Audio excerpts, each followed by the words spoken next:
Thank you for watching the Fitness Feuds channel. Be sure to like and subscribe. But not so long ago, Jean felt lethargic and awkward.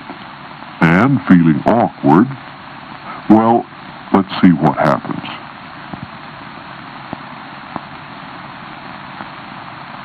Yes, Jean was pretty shy.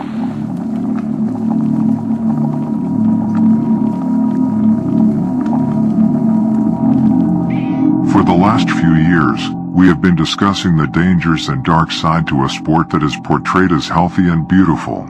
It is a sport that uses manipulation and empty promises as a means of lining the pockets of the supplement industry. For every competitor that poses in banana hammocks on stage, there are thousands of young athletes that want what they have.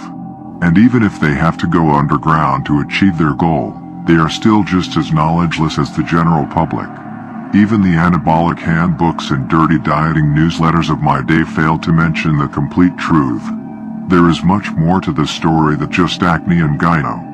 But the hardening of the arteries, enlargement of the heart, and failure of the kidneys probably wouldn't be as exciting of a read. So there is a void that needs to be filled. And that is why we do what we do. Unfortunately, we have been right about a few things over the years. Fitness Feuds was the first channel to predict Rich Piana's death. We were also one of the first to predict that Dallas McCarver was going to burn out fast. We made the comparison of a competitive bodybuilder to a common drug addict. And we even analyzed the health of Dave Crossland, a famous anabolic supplement guru, who at one time had the goal of becoming a 400-pound bodybuilder. Dave has a tremendous influence on the YouTube fitness audience, so we thought it was important to focus on the negative impact of his experiments. Now, Dave has lost 70 pounds, and is off the supplements, but his heart has already been damaged, and he also has kidney issues.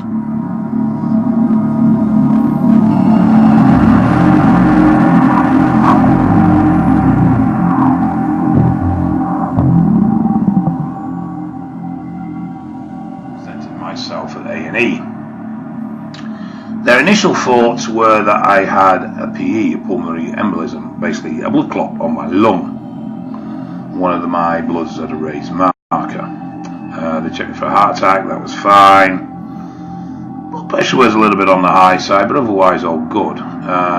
So I spent the weekend in hospital for a scan, never happened. So Sunday afternoon I discharged myself with an appointment as a patient to come back the next day to do a scan, because I didn't see the point in staying there if there was no treatment that was being delivered while I was there. Again, I had another rough night, but better than I had. Went in the next day to be diagnosed with heart failure. Now this sounds incredibly severe, and it can be, but my current Situation is that he's quite mild, so effectively what's happening? Listen to Khan Academy Medicine described heart failure. The second type is called diastolic heart failure. And instead of being a pumping problem with the muscles being too small, diastolic failure is a filling problem, which is why we call it diastolic failure, because it refers to diastole, which is that phase in the cardiac cycle where the heart fills with blood. So with this type of failure, your body's not receiving enough blood because your heart's not filling with enough blood to pump out in the first place. So if we jump back to that water bottle analogy, this time you're holding it with one hand, just like we were for the healthy heart, but instead the bottle's filled with less water. So even if you squeeze it with the same force as a healthy heart, less water is going to be ejected simply because there's less water in the bottle. And this is essentially what's happening with diastolic failure. Since there's less blood filling in the ventricles, even if it's pumping with the same force, less blood is going to be ejected to the body. But why is there less blood filling in the chambers? Well, it's because those muscles are actually larger in this case, and they take up more space. And this leaves less space for that blood to fill into the ventricles. Meet Pedro Barron. another heart disease victim. I wanted to be always big, bigger, no matter what. I don't care. Yeah, I was the biggest in my life, with the best shape of my life. Almost dead. Okay, next morning, they said, you must know you had a heart attack last night. Oh my God. It was shocking for me, my wife, like, wow. Passing out at a bodybuilding show is nothing new. But for one athlete, it was from heart failure, and it occurred in front of his audience of family, friends, and schmoes.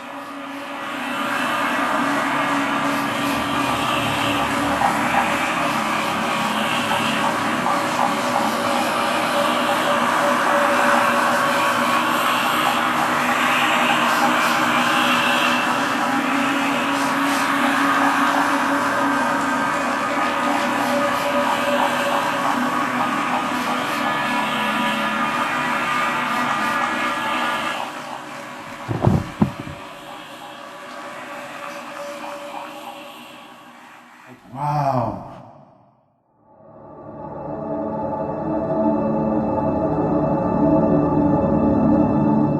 Find what you love and let it kill you. That's exactly what this next group of bodybuilders did. Except they managed to accomplish this task in their 20s, 30s, and 40s.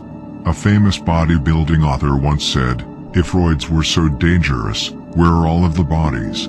Well, here are the bodies.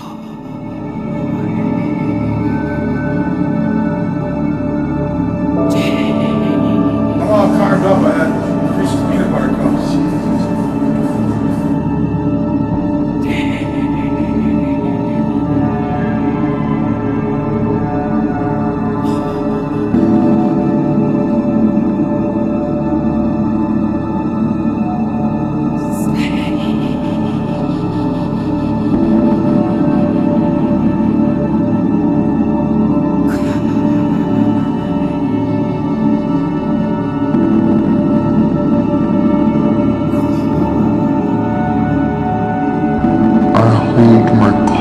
To my chest.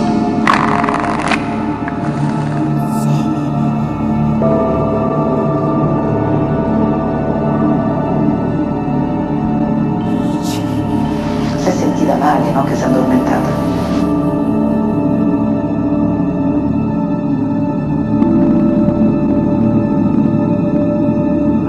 I think it's the most superior stuff around, definitely.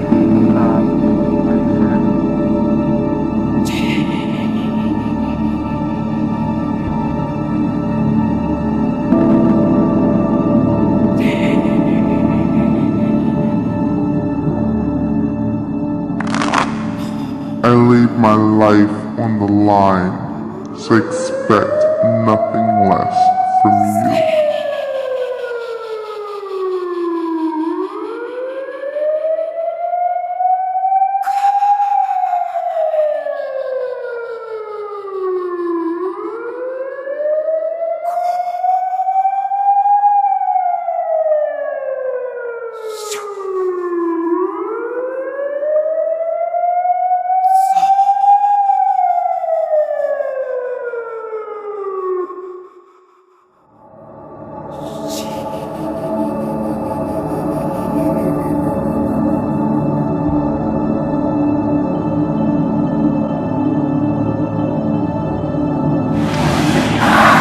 Alright guys, until next time, catch you later.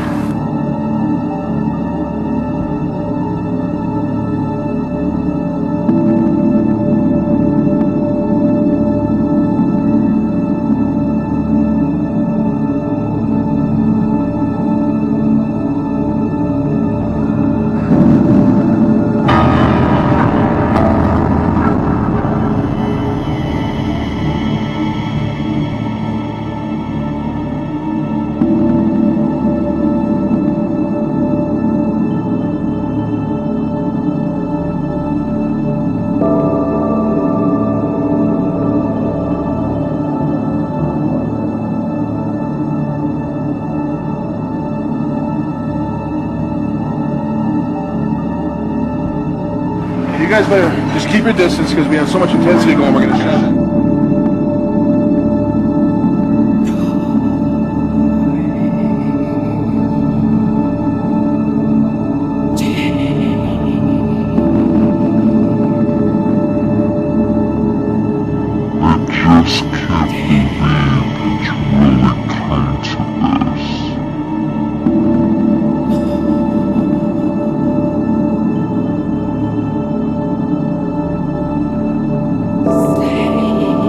I've often been accused of not warming up my clients. That is simply not true.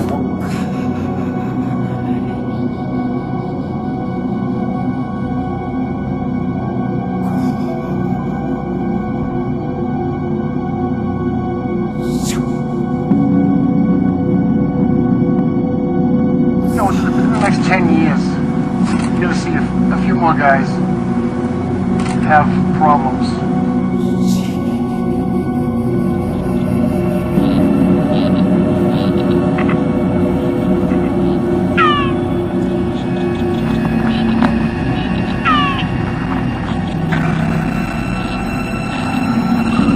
What can you do from yourself?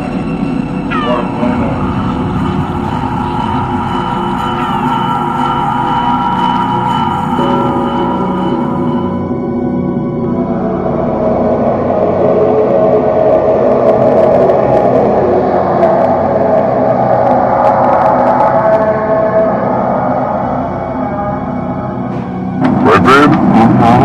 20!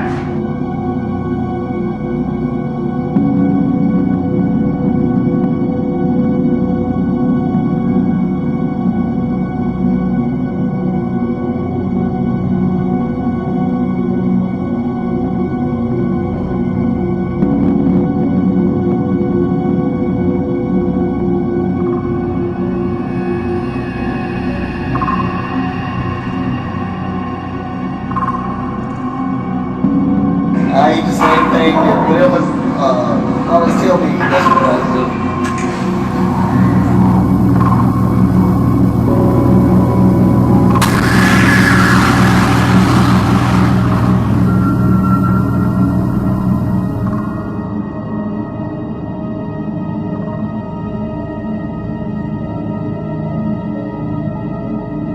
Hey, Paul, fucking like this! Look at you!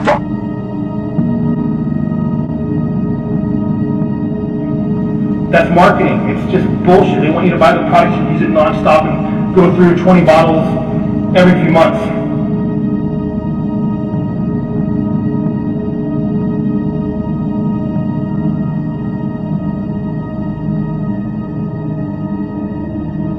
I speak the truth, and everybody else knows it. So set your ego to the side and just get the F over it.